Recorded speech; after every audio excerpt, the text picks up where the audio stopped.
Welcome back. It's day 3. Today we're going to pretend like we're time traveling a little bit. So put on your time travel hats and pretend like you've traveled for 2 years, okay? That's where we're picking up our story today. So I'm going to read you what's going to happen to Joseph next, and then we're going to talk about a special word called integrity. So keep that word in your brain while I'm talking.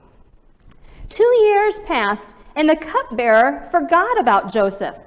One night the Pharaoh had a dream. He really wanted someone to tell him what it meant. He called together all of his advisors and told them his dream.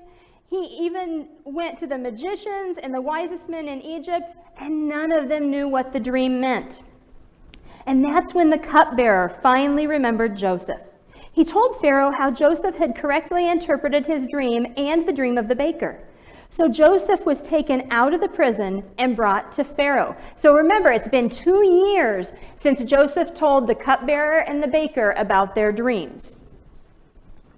When the Pharaoh asked Joseph to interpret the dream, Joseph told him, "I cannot interpret your dream, but God can interpret it for you."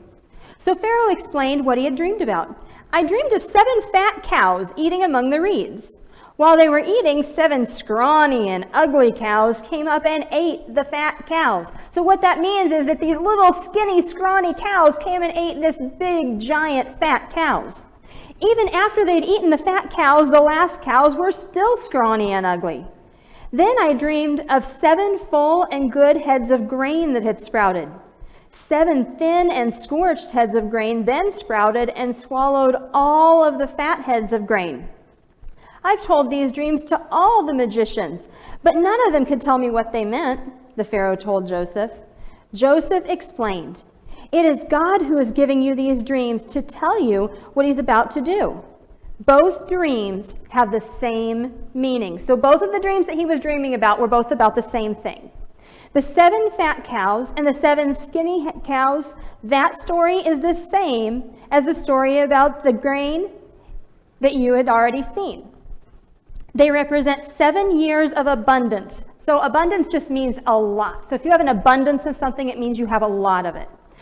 So the 7 fat cows and the 7 fat heads of grain represent 7 years of abundance or plenty, when the crops grow well and there's extra food for everyone.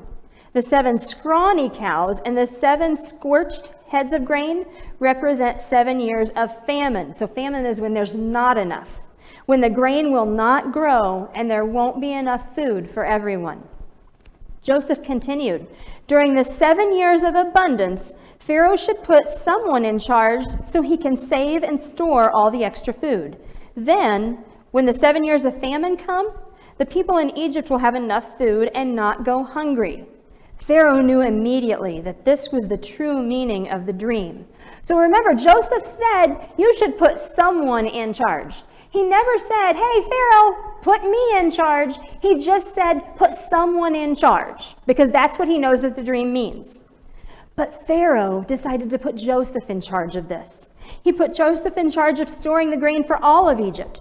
He gave Joseph his own ring and his own gold necklace. He also gave him a chariot to ride on and told everyone in Egypt to follow Joseph's instructions. Joseph was only second to the Pharaoh in all of Egypt. Pharaoh also chose a wife for Joseph to show him honor. So Joseph had become super important. So Joseph went from being in prison to now he is like second in charge of the whole country. So Joseph, when he came as a slave, was a lot different than he is now. But there's one thing that's not different about him. He might have a bigger job now. He might live in a different place. But the one thing that hasn't changed about Joseph is that he still has something called integrity. So say that word with me, integrity. Say it to a grown-up next to you or a kid next to you so that you remember it. Integrity means this. It means doing right even when no one sees what you are doing. So that's the really important part. It's easy to do something right when everybody is looking at you. But integrity is doing something right even when nobody's watching. Nobody can see that you're doing right. Nobody knows about it, but you still do the right thing. Now, when I said nobody knows about that, is that really true? Probably not, because who does know about it? God still knows about it, right?